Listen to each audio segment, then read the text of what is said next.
নমস্কাৰ আজিৰ ভিডিঅ'টিত আমি আলোচনা কৰিম চাৰ্টাৰ এক্ট অফ 1813 বিষয়ে এই 1813 কালছোৱাত ইউৰোপত নেপোলিয়নিক ৱাৰ হৈ আছিল যাৰ ফলত ইউৰোপত ফাইনেন্সিয়েল ক্ৰাইচিছে দেখা দিছিল অৰ্থাৎ আৰ্থিক সংকটে দেখা দিছিল তাৰ ফলত ব্ৰিটিছ চৰকাৰে ভাবিলে যে এই আৰ্থিক সংকটৰ পৰা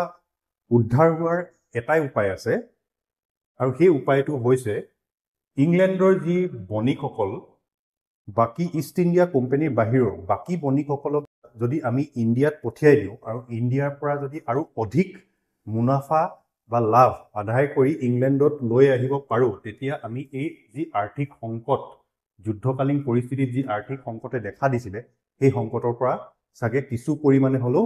সকাহ পাব পাৰিম গতিকে সেই উদ্দেশ্য হাতত লৈ ব্ৰিটিছ চৰকাৰে কি কৰিলে চাৰ্টাৰ এক্ট অফ 1813 প্ৰণয়ন কৰিলে এই চাৰ্টাৰ এক্ট অফ 1813 বিষয়ে আজি ভিডিঅ'টিত আমি আলোচনা কৰিম গতিকে ব্ৰিটিছে ইংলেণ্ডৰ পৰা বাকি যিমান বণিক আছিলে তেওঁলোকে যাতে ভাৰতবৰ্ষত আহি বেপাৰ বাণিজ্য কৰিব পাৰে হেতু কৰিবৰ বাবে প্ৰথমতে এই আইনখনৰ দ্বাৰা কি কৰিলে ট্ৰেড মনোপলি ইষ্ট ইণ্ডিয়া কোম্পানীৰ যি ট্ৰেড মনোপলি আছিলে হেতু উঠাই দিলে অৰ্থাৎ 1813 আগলৈকে ভাৰতবৰ্ষত বেপাৰ বাণিজ্য কৰাৰ পূৰ্ণ যি অধিকাৰ সেই সম্পূৰ্ণ অধিকাৰ কেৱল মাত্ৰ ইষ্ট ইণ্ডিয়া কোম্পানীৰ হাততহে আছিল আমি ইতিমধ্যে গম পাইছো যে চাৰ্টাৰ এক্ট অফ 1793 দ্বাৰা ইষ্ট ইণ্ডিয়া কোম্পানীৰ যি ট্ৰেড মনোপলি আছিল হেতু 20 বছৰলৈকে আৰু এক্সটেন্ড কৰি দিছিল কিন্তু এই আইনখন অৰ্থাৎ 1813 চাৰ্টাৰ এক্ট অফ 1813 দ্বাৰা সেই মনোপলিটো উঠাই দিলে উলুটা কৰি পেলালে কিয় কাৰণ এই যেটো ফাইনেন্সিয়েল ক্ৰাইচিছ ইংলেণ্ডত বা ইউৰোপত দেখা দিছে তাৰ পৰা উদ্ধাৰ হ'ব লাগিবটো গতিকে ব্ৰিটিছে এই বুদ্ধিটো কৰিলে ইষ্ট ইণ্ডিয়া কোম্পানী ট্ৰেড মনোপলিটো উঠাই দিলে কিন্তু দুটা ক্ষেত্ৰক বাদ দি উঠালে এক্সেপ্ট টু ডোমেইন এটা হ'ল টি আনটো হ'ল ট্ৰেড উইথ চাইনা অৰ্থাৎ টি উদ্যোগত চাহ উদ্যোগৰ ক্ষেত্ৰত ইষ্ট ইণ্ডিয়া কোম্পানীৰ যি ট্ৰেড মনোপলি আছিল হেতু বাহাল থাকিব চাহ উদ্যোগৰ ক্ষেত্ৰত ইষ্ট ইণ্ডিয়া কোম্পানীৰ বাহিৰে ভাৰতবৰ্ষত ইংলেণ্ডৰ পৰা অহা বাকি কোনো কোম্পানীয়ে বা কোনো বণিকে বেপাৰ বাণিজ্য কৰিব নোৱাৰিব আৰু দ্বিতীয়তে ট্ৰেড উইথ চাইনা অৰ্থাৎ চাইনাৰ লগত যি বেপাৰ বাণিজ্য কৰাৰ অধিকাৰ হেয়া কেৱল ইষ্ট ইণ্ডিয়া কোম্পানীৰ হাততহে থাকিব এই দুটা ক্ষেত্ৰত বাহাল থাকিব বাকি সকলো ক্ষেত্ৰতে ইংলেণ্ডৰ পৰা অহা যিকোনো বণিকে এই আইনখনৰ দ্বাৰা এতিয়াৰে পৰা বেপাৰ বাণিজ্য কৰিব পাৰিব ইষ্ট ইণ্ডিয়া কোম্পানীৰ লগতে ঠিক আছে দ্বিতীয়তে এই আইনখনৰ দ্বাৰা কোৱা হৈছিল যে এজাৰ্টেড দ্য সভাৰেনিটি অফ ব্ৰিটিছ ক্ৰাউন অৰ্থাৎ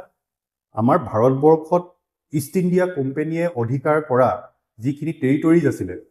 সেই টেৰিটৰিজ সমূহত ইষ্ট ইণ্ডিয়া কোম্পানীয়ে as a representative of British ক্ৰাউনহে শাসন কৰিব পাৰিব অৰ্থাৎ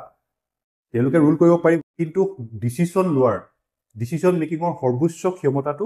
ব্ৰিটিছ ক্ৰাউনৰ হাতত থাকিব দ্বিতীয়তে এই চাৰ্টাৰ এক্ট অফ 1813 দ্বাৰা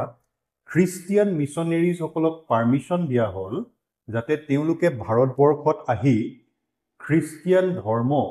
আৰু পশ্চিমীয়া শিক্ষা ব্যৱস্থাৰ প্ৰসাৰ বা বিস্তাৰ কৰিব পাৰে আৰু চতুৰ্থতে ব্ৰিটিছ চৰকাৰে ইষ্ট ইণ্ডিয়া কোম্পানীক নিৰ্দেশ দিলে যাতে তেওঁলোকে শিক্ষাৰ ক্ষেত্ৰত ভাৰতবৰ্ষত বিভিন্ন ধৰণৰ ইনিচিয়েটিভ লয় যাৰ বাবে এনুৱেলি তেওঁলোকক 1 লাখ টকাকৈ ফাণ্ড দিয়া হ'ল আৰু সেই পইচা যাতে ইষ্ট ইণ্ডিয়া কোম্পানীয়ে শিক্ষাৰ ক্ষেত্ৰত বিজ্ঞানৰ প্ৰসাৰৰ ক্ষেত্ৰত আৰু সাহিত্যৰ প্ৰগতিৰ ক্ষেত্ৰত খৰচ কৰে যাৰ ফলত কি হ'ল পশ্চিমীয়া শিক্ষা ব্যৱস্থাৰ লগতে পশ্চিমীয়া সভ্যতা সংস্কৃতিৰ ভাৰতবৰ্ষৰ বিস্তাৰ হোৱা আৰম্ভ হ'ল আৰু যি আমাৰ পৰম্পৰাগত শিক্ষা ব্যৱস্থা আছিল সেই পৰম্পৰাগত শিক্ষা ব্যৱস্থাৰ ডিক্লাইন হ'বলৈ বা হ্ৰাস হ'বলৈ আৰম্ভ কৰিলে এই 1813 পিছৰে পৰা ঠিক আছে আৰু লগতে local government of charter act of 1813 দ্বাৰা অথৰিটি প্ৰদান কৰা হ'ল যাতে লোকেল গভৰ্ণমেণ্ট অৰ্থাৎ ডিস্ট্ৰিক্ট কালেক্টৰ হোক বা মিউনিচিপালিটিয়ে হোক এতিয়াৰ পৰা টেক্স কালেক্ট কৰিব ইণ্ডিয়ানছৰ পৰা আৰু কোনোবা ইণ্ডিয়ানছে যদি কোনোবা ভাৰতীয় যদি দিব নোৱাৰে বা দিয়াত অসমৰ্থ হয় তেতিয়া তেওঁক শাস্তি দিয়াৰ ব্যৱস্থা প্ৰদান কৰা হয় এই আইনখনৰ দ্বাৰা এই অথৰিটিটো প্ৰদান কৰাৰ মূল উদ্দেশ্যটো কি আছিল যাতে ইংৰাজ চৰকাৰে ইংলেণ্ডৰ পৰা যাতে কোনো খৰচ কৰিব লগা নহয় ভাৰতবৰ্ষৰ প্ৰশাসন পৰিচালনা কৰাৰ ক্ষেত্ৰত সেইবাবে